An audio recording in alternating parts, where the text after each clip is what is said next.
Very good afternoon, all. I'm sure now you have done the transpose of the sparse matrix implementation completed. Last week, we have already discussed that, and you got sufficient time to implement that. So, sparse matrix and its transpose is what we discussed in the last lecture. So we have discussed that we should be able to implement the transpose, and of course, input and output also can be managed in that way. I'm sure you have done that. Just to continue, let's have an look on this in Dev CPP. Let's have a demo, and then we will resume to talk further. So let me just enable this, and here is the screen sharing. So you have seen now the transpose. Let me first come to the transpose of a sparse matrix. Ideally, the module should have the original matrix passed. So what is a matrix term? Term data structure is declared as a type def struct, term, row, column, and values. So this is a data structure defined. An array of that particular original, which is original sparse matrix, and then this is a transposed sparse matrix. Of course, initial values or initial rows to be generated with those 6 initial index 0 values straight away. And then we wanted to go for I starting with 0 to total number of columns minus 1 time, and finding the entry of column number I, old column number I, into all values, finding wherever those are available. First of all, those will be copied. So if my original column number is equal to I will be initially 0, then 1, and then so. Then I copy those values into my transposed matrix. And once I copy all 3 parameters, I do K plus. Simple enough. I hope all of you have implemented. Just I showed the code so that those who could not implement can feel and find how to do this. Then I asked you to try to think of reading it via particular normal matrix. So I said you can read the rows and orders, rows and columns that will be in the index 0 of the sparse representation. Then I want the L values to be read as a normal input matrix, and sparse representation will get created via this. So you can have a normal matrix read like this. I took a simple variable so that I need not store the full 2D array which has lots of zeros explicitly. No need to store that somewhere, and I can simply take a simple variable. If the value is a non-zero, that value is stored into the sparse matrix or original matrix, whichever I will generate, and then accordingly count will keep on coming. And same temp variable can be reused to read every entry ij of a matrix of rows into columns times. And then count will be generated. This will become the sparse matrix initial properties or reserved locations total count of values. Then transpose found, and then display. So you can easily see display is there. So I want to display. I can say transpose sparse matrix initially displayed to tell the original. Then transpose matrix auto-generated from the stored one with the zeros displayed as a matrix of row into column values. That which I'm going to do this. Then I say if the corresponding entry has the row number and column number matching, I will print the corresponding value. Otherwise, I will print the corresponding 0. So this is the way it will be available. I have called the main read transpose, transpose, and display transpose. To show you an execution, let me take this data and demonstrate you correspondingly for the execution of this.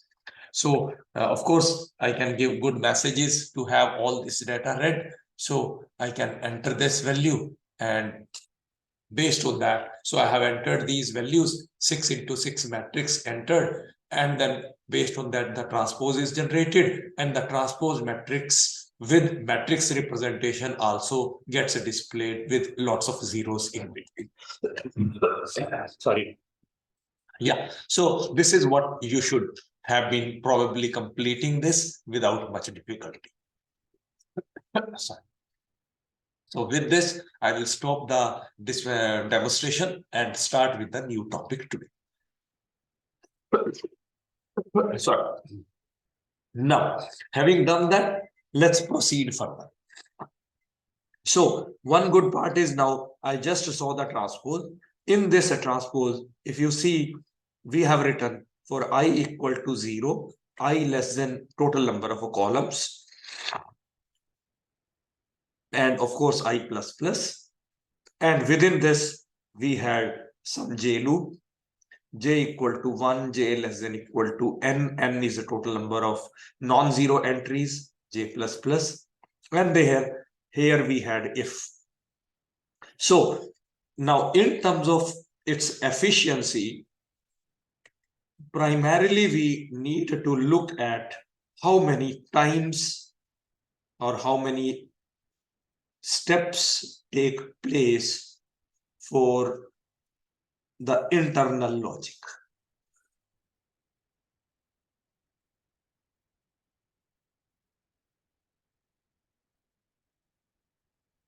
Where is my internal logic? I had some if condition here and then some statements here. So I am more willing to know how many times this particular logic or statement or this step will be repeated. Primarily, this effectively is equivalent to saying that we are bothering about time complexity. But as we have not explicitly defined time complexity till now, I'm not going to use the word saying it as a time complexity. So I will, for the time being, just tell that we are talking something related to that, but not using the explicit terminology of a time complexity or big O notation. Not yet.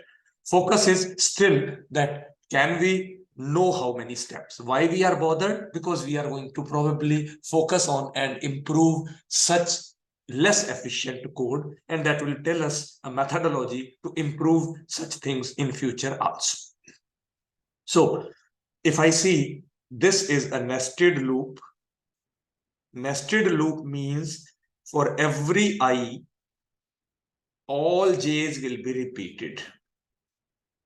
For every i's value, j will go 1 to n. So if I say my total columns are 200, so my I will vary approximately 200 times. And for each of them, j will vary n times. So if I say my total columns were 200 and n was, let's say, 20, or let's say n was 10. So this is going to be total 2000 times. So my internal if statement, it is going to be effectively 200 into 10 if total columns were 200 and n was 10. Or in general, I can say this total steps which will be taken in this case are going to be total columns into n times. These many times the internal logic or loop repetition will happen. In a real life situation, total columns could be 5,000, n could be something around, let's say, 200. So in those cases, this is going to be 10 into 10 raised to 5. So real life, the execution steps are going to be really very, very big. Now, of course, if we don't have a choice, it will remain like this, but it is possible that this can be improved. And how to improve? Now I say I can think of doing a transpose using a new algo that is called as a fast transpose. So we will have much lesser steps than what currently we have. And how we will do? We will avoid nesting effectively.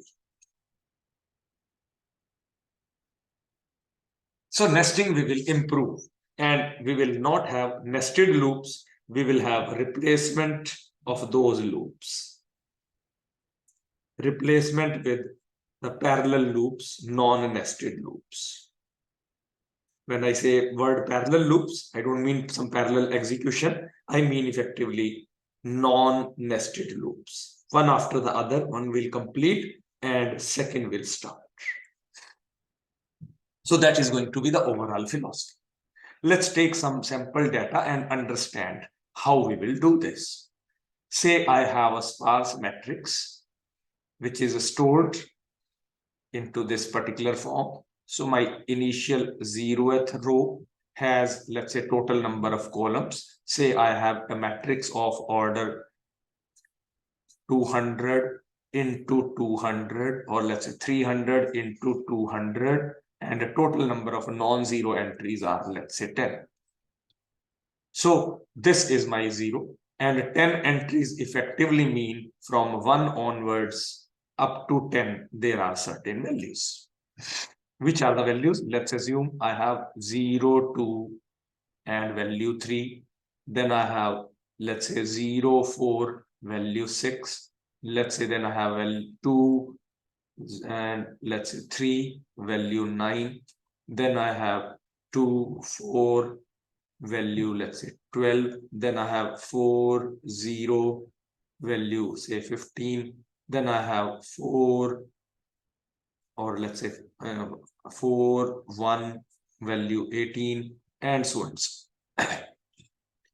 And maybe somewhere towards the down, and I'll continue like this. So let's say one more value I'll take, say 7 and 2 with value 21.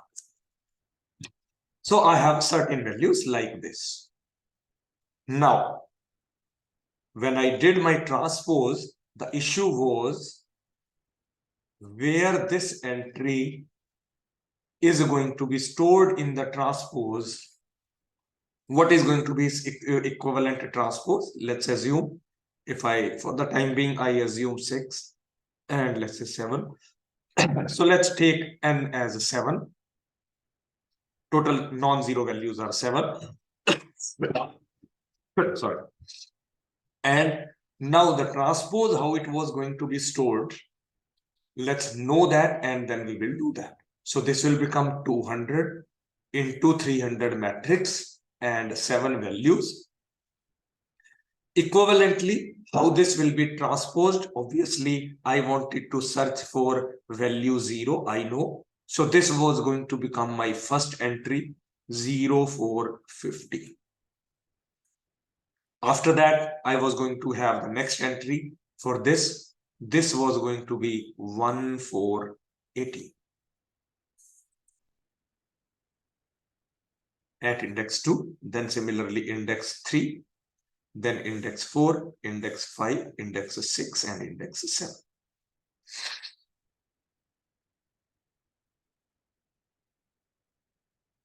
So 1, 4 stored. After that, I will start for 2. So this entry was going to be 2, 0, 3. Then I was going to store this 2, 7, 21. After this, say this one 3. Then this will become 3, 2, and 9. And then I was going to store it with 4, that is a 4, 0, 6. And then this 4, 2, and 12. This was going to be the transposed matrix. Now, with the initial logic, we generated that in certain steps. Ultimately, now I want to improve, but I say, can I decide where this particular entry should go in advance? If so, I will not be needing to have all this process done. So what I say is, I know this is going to be column 2 and new row 2. I say, can I somehow know that where each new row number will start or where each new entry will start? Say, let's say I have some way starting index for every new row number or column number stored in an array. Sorry.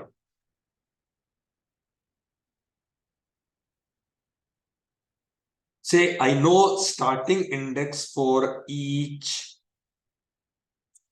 column, that is equivalent to saying new row number.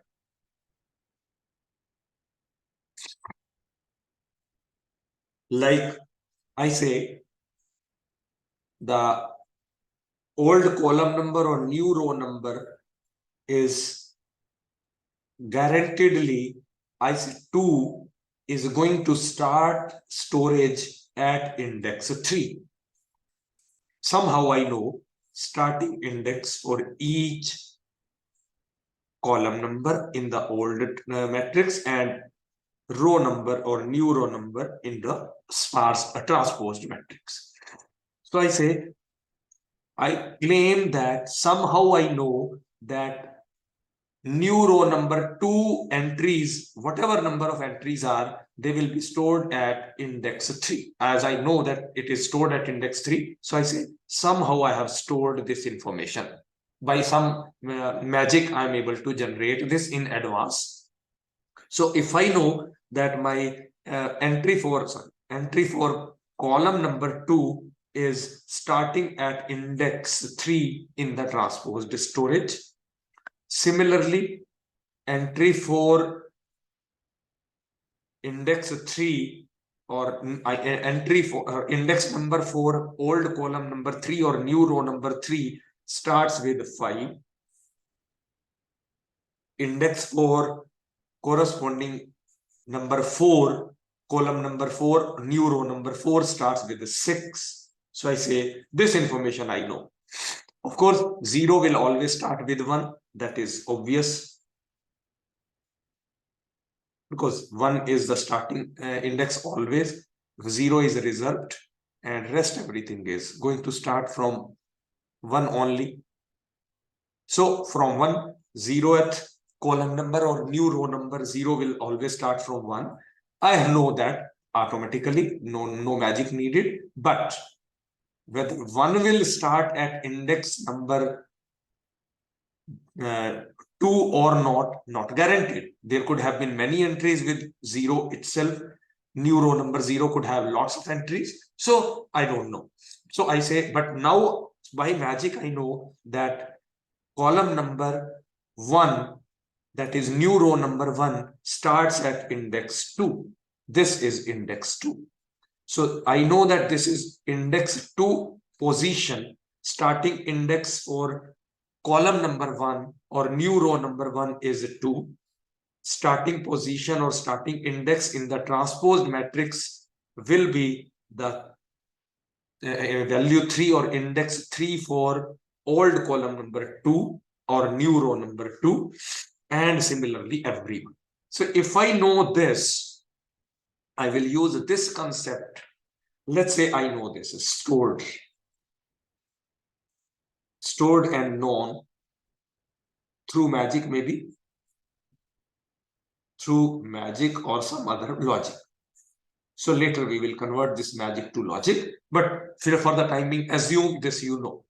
Then what my processing work will be, I will say this is your original matrix. Here you have stored 300, 200 and 7. And then you have 0, 2, 3, 0, 4, 6, 2, 3, 9, 2, 4, 9, 2, 4, 12, 4, 0, 15, 4, 1, 18, and 7, 2, 21. These entries I have my original. I say I will generate the transpose using the starting index. And that will tell some improvement. Of course, first line I will easily generate without much difficulty. That. Now, I will have an improved logic that I will go one by one downwards, but no need to check for a particular column number or new row number. I will straight away decide where this entry should be stored. This jth entry, this is going to be stored somewhere. Every non-zero LU found and stored. I say this is to be stored. 0, 2. It means old column number is a 2. Old column number will become new row number. So I say this is going to be row number 2, new row 2. Do I know new row 2 will be stored at which index? From starting index, I come to know this is going to be at index 3.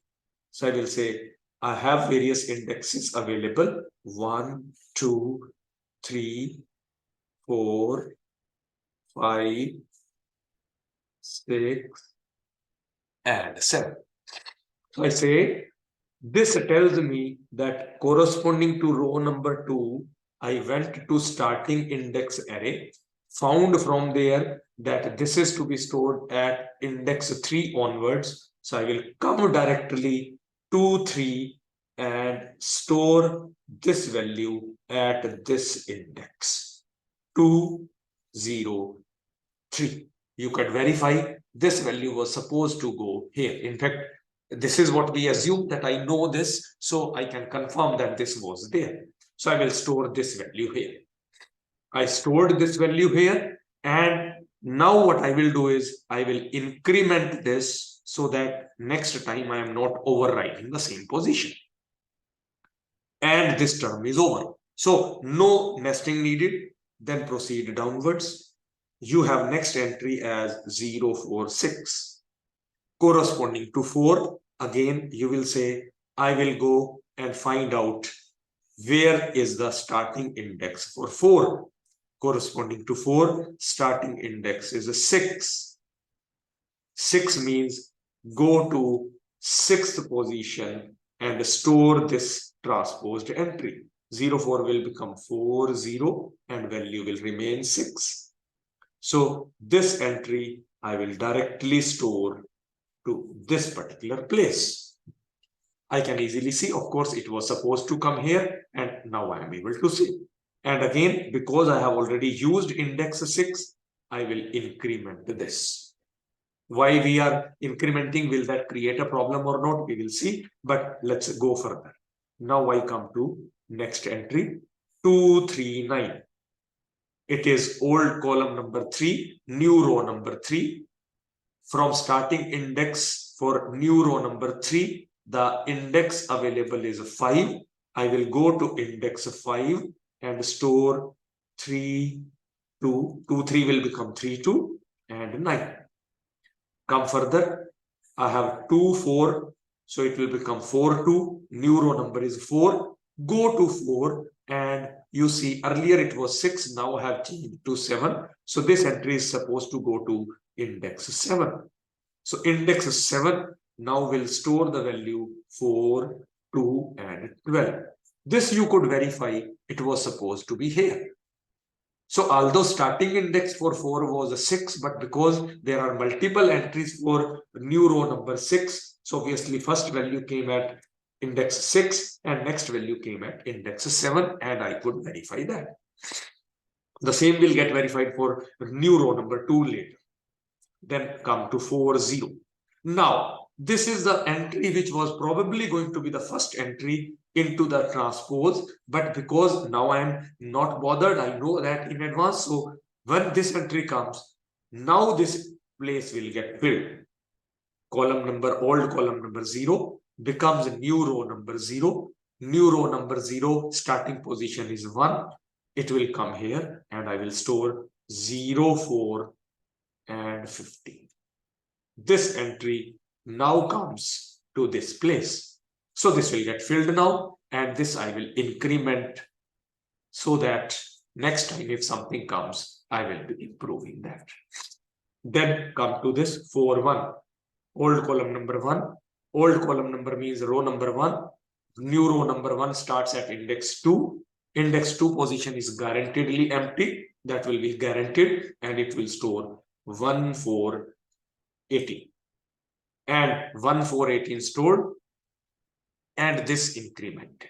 This after increment becomes 3. Now some of you might have a doubt that 3 is already overwritten, but this becomes changed to 3.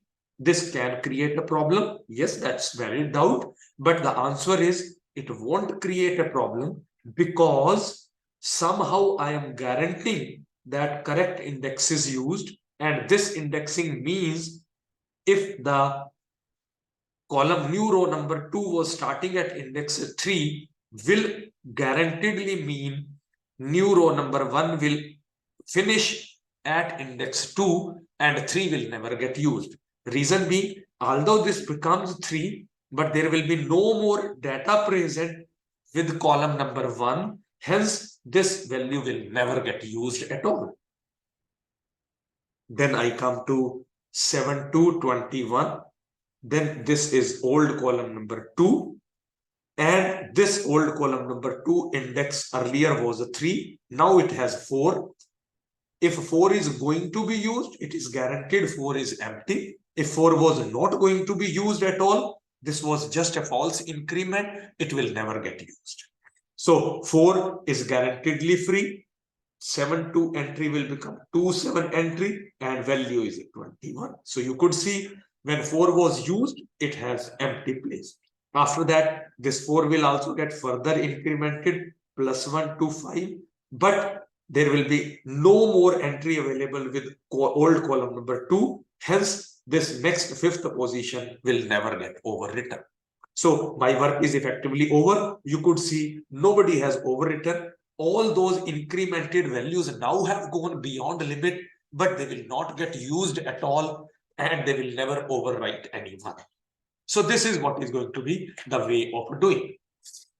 I hope it is clear, but now more important part, that how do we generate that starting index? So the problem is that my whole logic is dependent on knowing that the starting index should have been generated.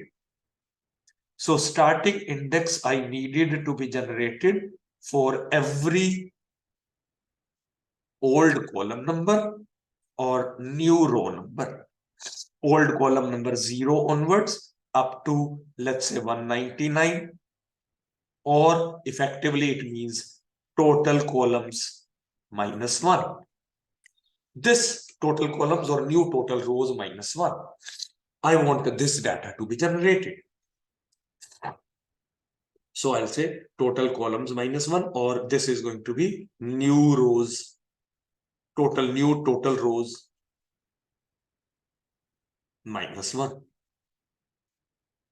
So you can say, I'm interested to have this much big array, where of course this will start with 1, but all other as entries I to know.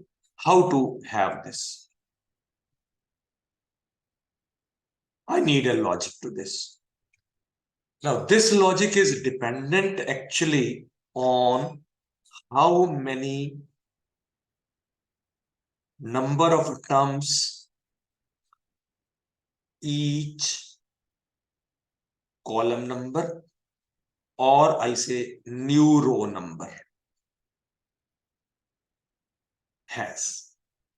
So this will become the basis of finding the starting index. Let's say I try to calculate this value. So count of this I will need to generate.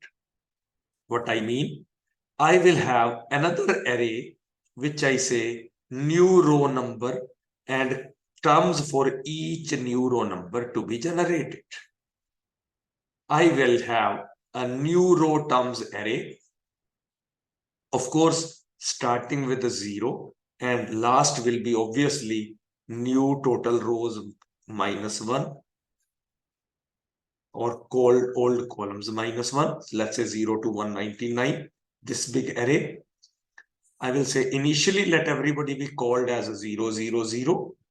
Later, from my sparse original matrix, I will generate this counter. My original matrix, first is reserved information, need not bother about that. I'll just use the same data which I have just shown you, 0, 2, 3, 0, 4, 6, 2, 3, 9, 2, 4, 12, 4, 0, 15, 4, 1, 18, 7, 2, 21. Now, I say this, I'll go one by one downwards. This tells this is old column number 2. Old column number 2 means this is will become new row number 2. So corresponding to new row number 2, how many entries I have? 1 and 2, total 2. I want that 2 to be generated. Total entries with column number 4, how many are there? 2. total entries with column number 0. How many are there? 1. So I just want to generate that count. How to do that? I will go here, find, what is column number? 2. Column number 2 will become new row number 2. So I say earlier for new row number 2, the total count is 0. Increment this and this entry counted. Go to next entry. Column number is 4. Go to column number 4 entry. This entry is 0. Increment this. Go to next entry. Column number 3. This entry is 0. Increment this. Go to next entry. This is column number 4. It will become new row 4. In the fourth, 4 mean go to index 4. In this, increment further. 0, go to this 0. So based on this 0, I reach here. Based on this 4, I reach. So array index for this new row will tell where to go. Column number 4 will become new row number 4. Go to this index 4 plus 1. 1. Column number 1 will become new row number 1. So in this new row number 1's counter, I increment. Column number 2 will become new row number 2. Go into this, increment plus 1. So now effectively all counters are ready.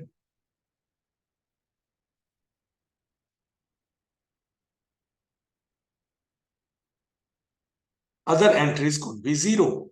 In between also 0 could come.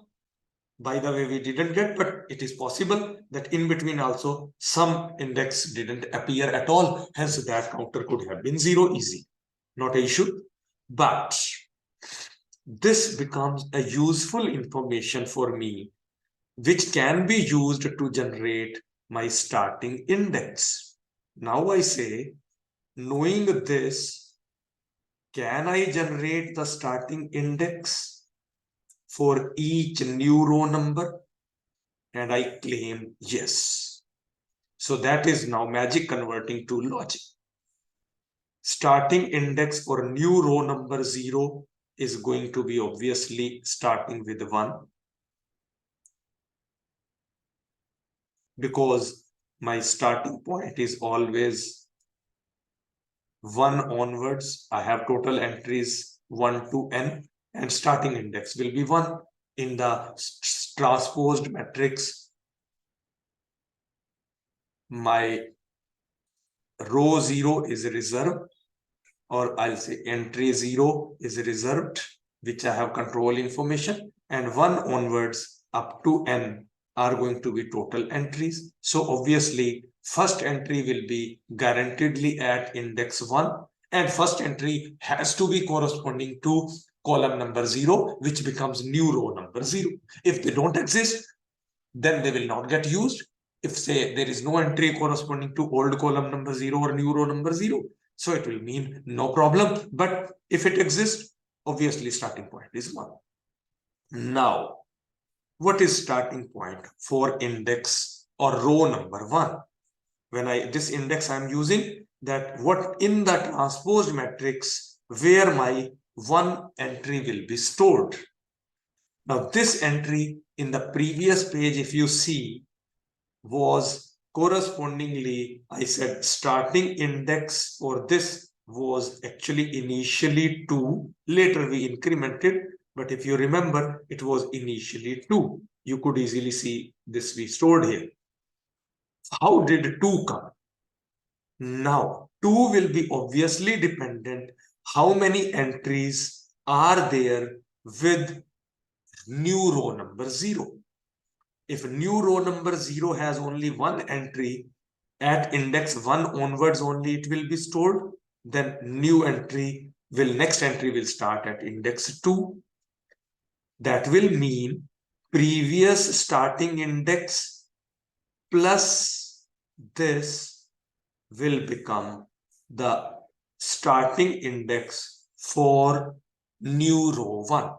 I repeat, my new row number 0 guaranteedly going to start with 1. If new row number 0 had 3 entries, that 3 entries will mean they will be stored at position 1, 2, 3 onwards if there were 3 entries with new row 0. If new row 0 had 3 entries, they will be stored at 1, 2, 3. Then 4th position onwards, the next row number, new row number, that is 1 onwards, will be stored.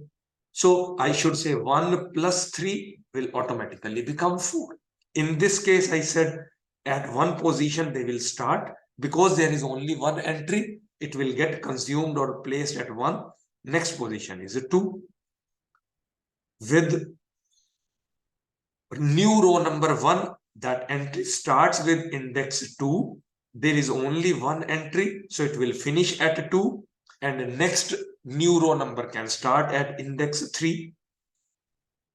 I mean, this now tells me the next entry. So for new row number 2, entry will obviously start 3 onwards, because at 2 onwards was new row number 1, and new row number 1 has only one entry. So from for new row number 2, it will start with 3. Now here you will find with the new row number 2, there are 2 counters, 2 terms available. This 2 terms tell they will obviously get stored at 3 and 4. 3 and 4 will get used for new row number 2. That will mean 3 and 4 used. So next is going to be obviously 5. And how do I get 5? So I can easily say 3 plus 2 will tell me next 5. This automatically means that corresponding to new row number 2, I will get 2 entries, one at 3 and next at 4. And then later 5, 3 will start. With the 3 also I have only one entry. So that will next entry will start. It will start at 5 and finish at 5. And then new row number 4 will start at index 6 onwards. Then with new row number 4, there will be 2 entries, obviously 6 and 7 used for this. That will mean next new row number 5 will start with 8. 5 has 0 entry, that means 6 will also start with 8.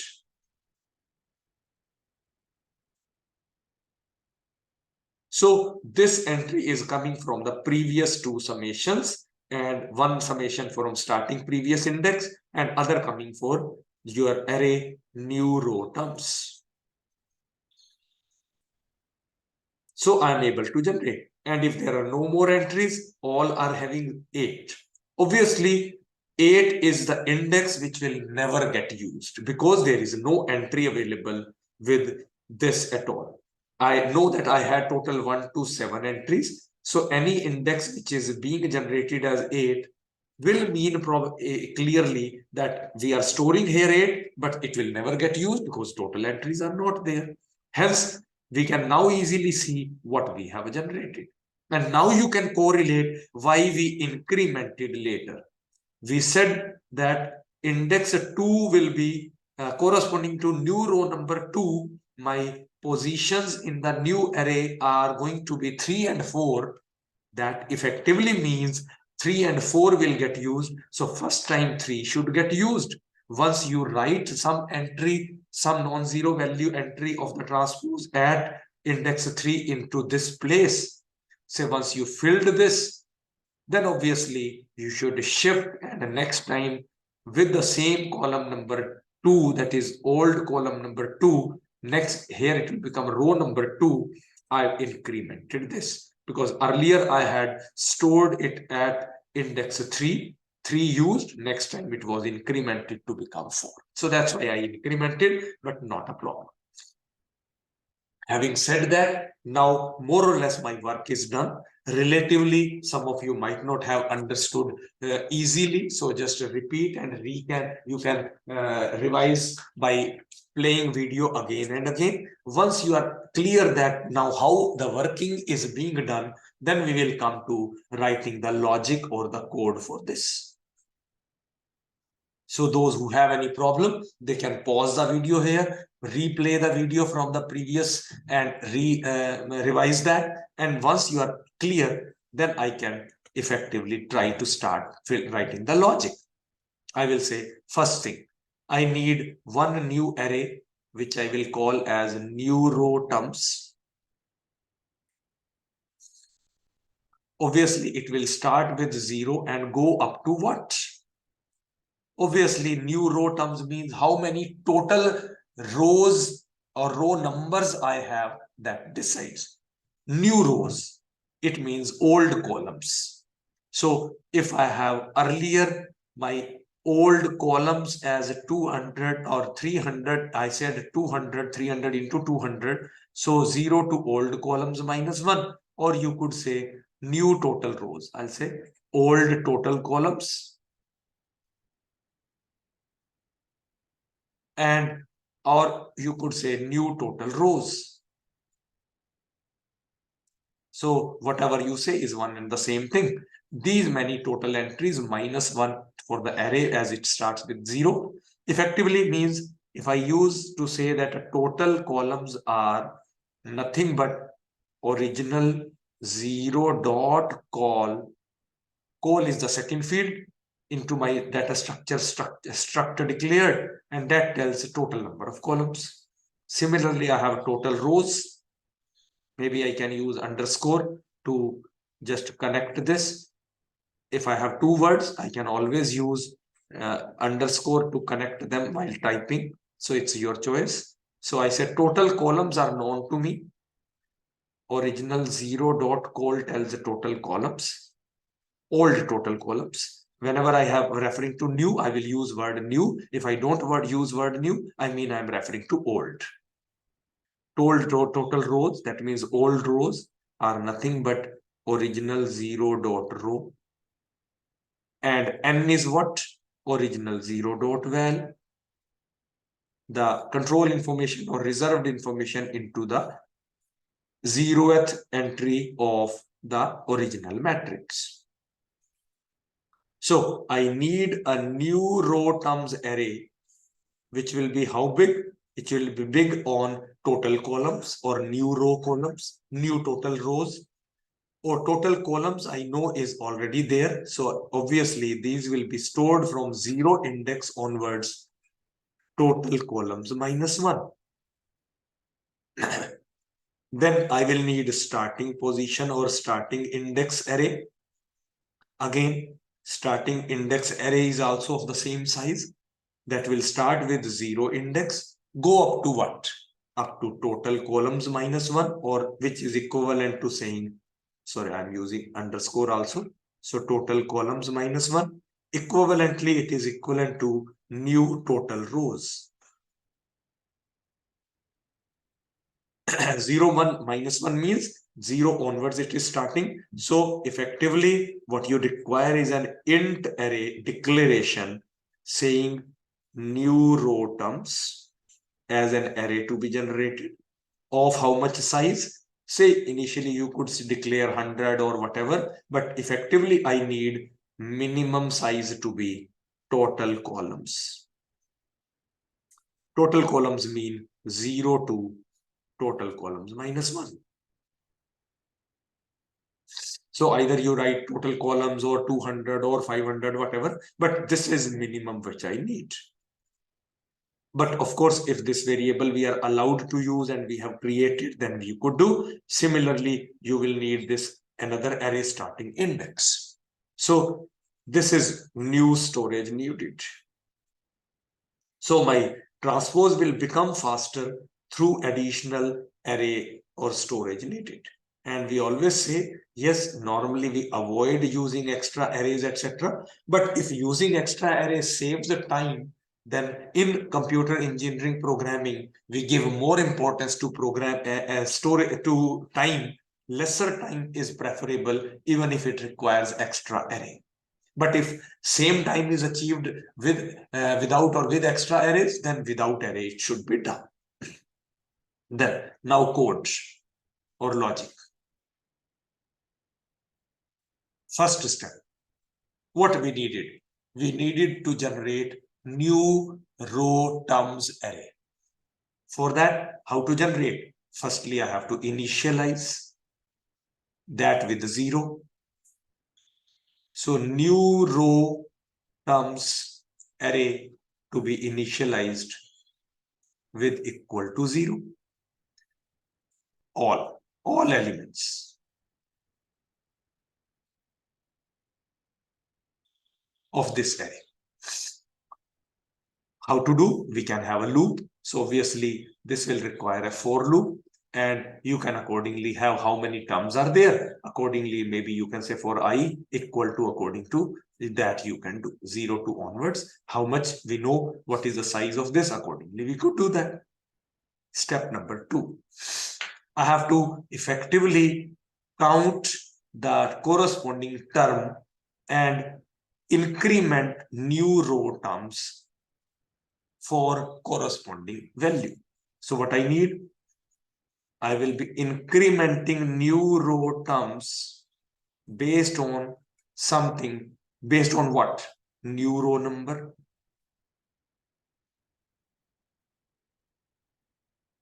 And I'm going to increment this.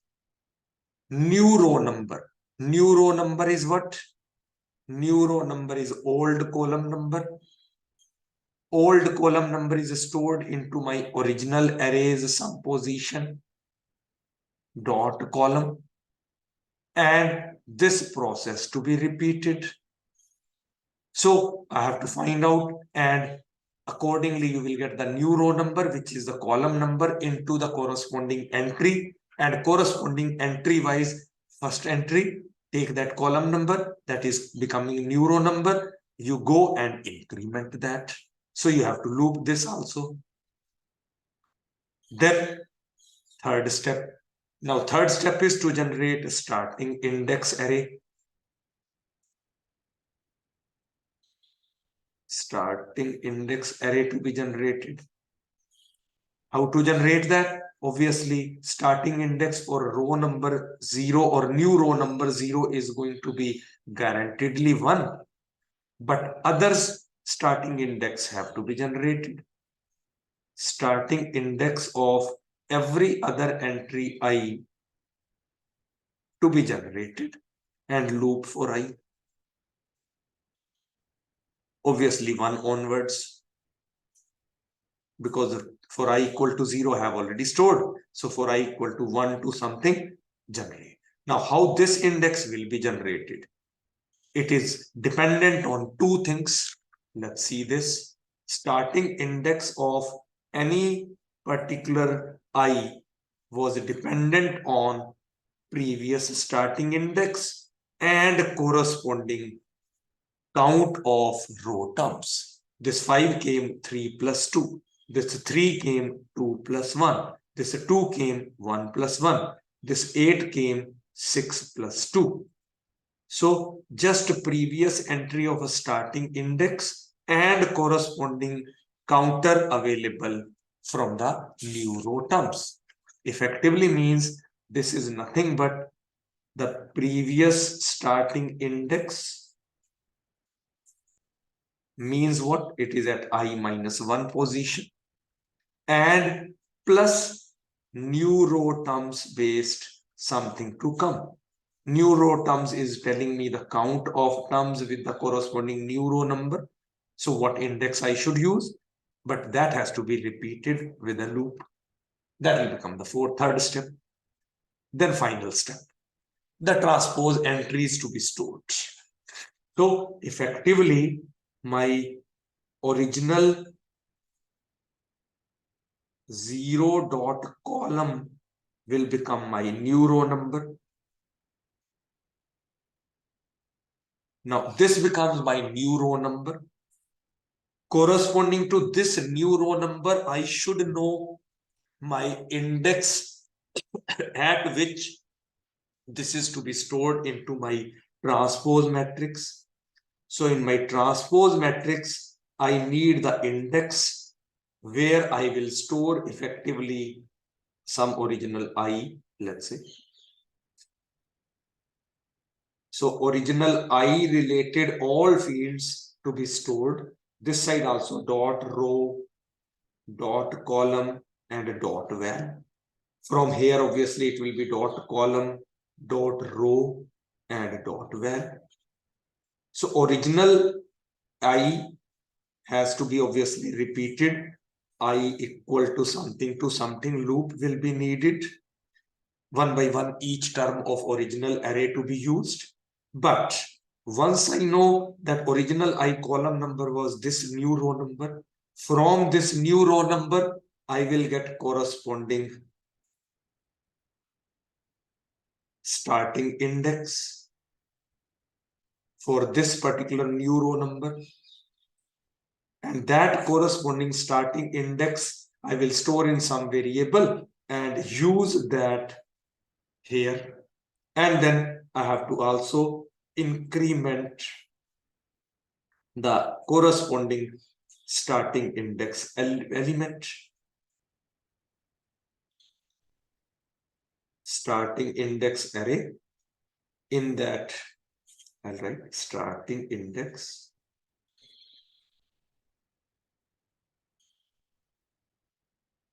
Some index will be there, and this has to be incremented. So this will become the total fourth step, and this has to be repeated for all elements. So this is very more or less logic done. Beyond this, I will not tell the syntax. Now you have to think and try. What improvement we could do? Let's understand this. How many times this loop will be needed for all elements? How many elements new row terms has? New row terms has total entries 0 to total columns -1. My total array size is total columns minus times. So this is going to execute approximately total column numbers of time, total columns. This, then one loop will be over. Second step comes, no nesting. This loop will execute how many times? I have to execute for each new row number. Each new row number. That effectively means that whichever rows existed, only those will be counted. And new row number will come from original array, and I have to repeat for every entry which is existing. Non-entries के लिए 0 हो ही चुका. So for non-existing entries, 0 is already stored. I will loop here based on this value. How many values are stored? From 1 to n. That effectively means this loop executes n times. Because those many entries are there, those many corresponding entries need to be incremented. For others, I need not do. So this will execute n times.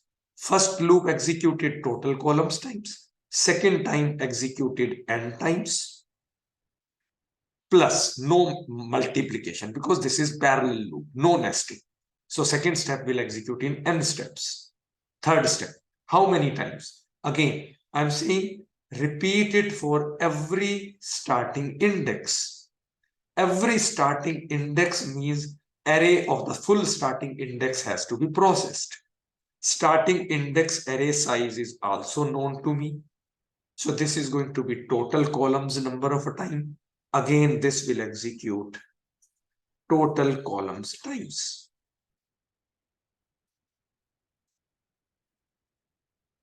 Some of those entries could be repeated like 8, 8, 8, 8 every time comes from new row number 5 onwards. But you never know. It could be up to last 199th entry also. I have to do that. Then, so this will be that time. How many times this loop? This loop is dependent on the original array. Original array, how many entries exist? Existing entries are guaranteedly 1 to n. So this loop also executes n times. So now my time taken, or now my time oblique steps, I will say, is, or how many times when I said basic steps or logic steps execute are, first step will take total columns time.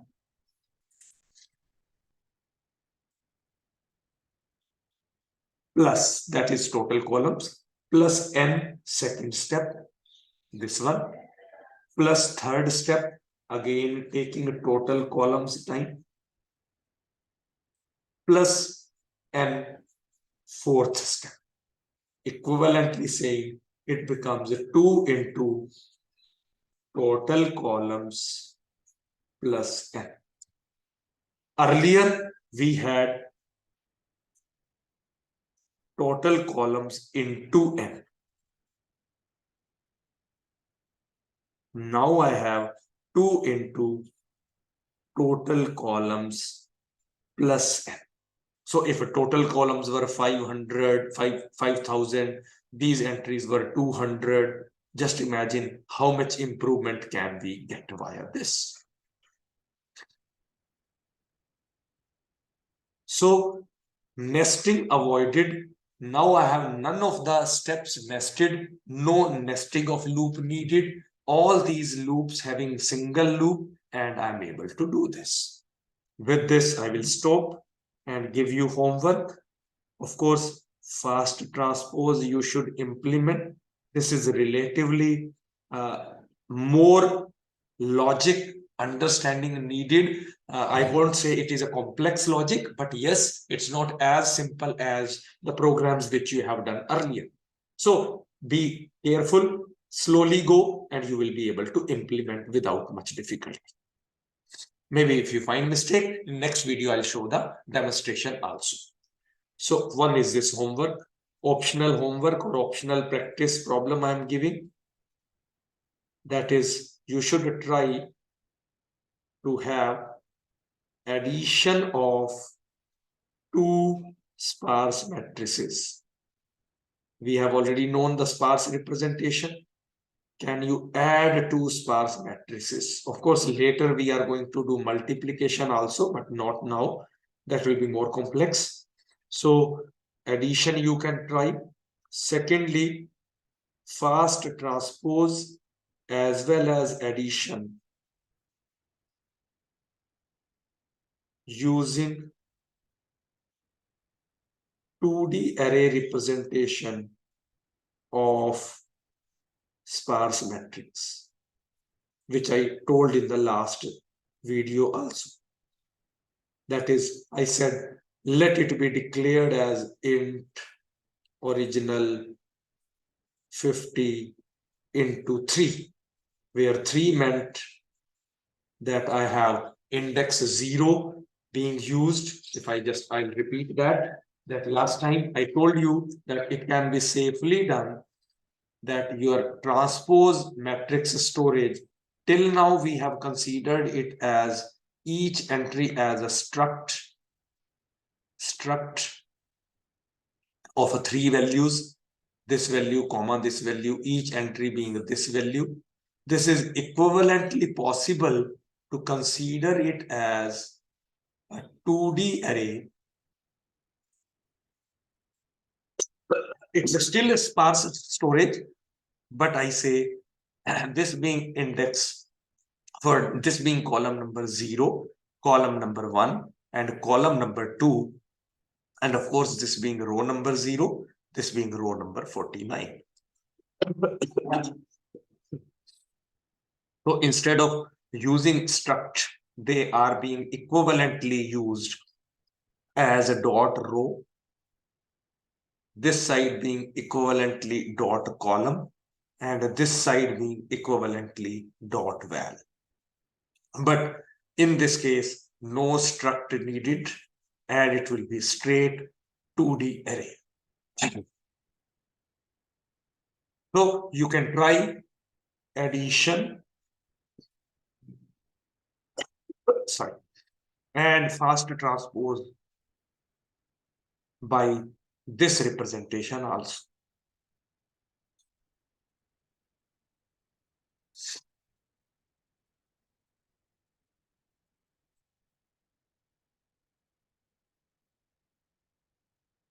This is equivalent storage, not the original rows into columns storage, 2D array representation storage for sparse matrix. So don't get confused with original matrix which has lots of zeros. Here only non-zero entries are stored only.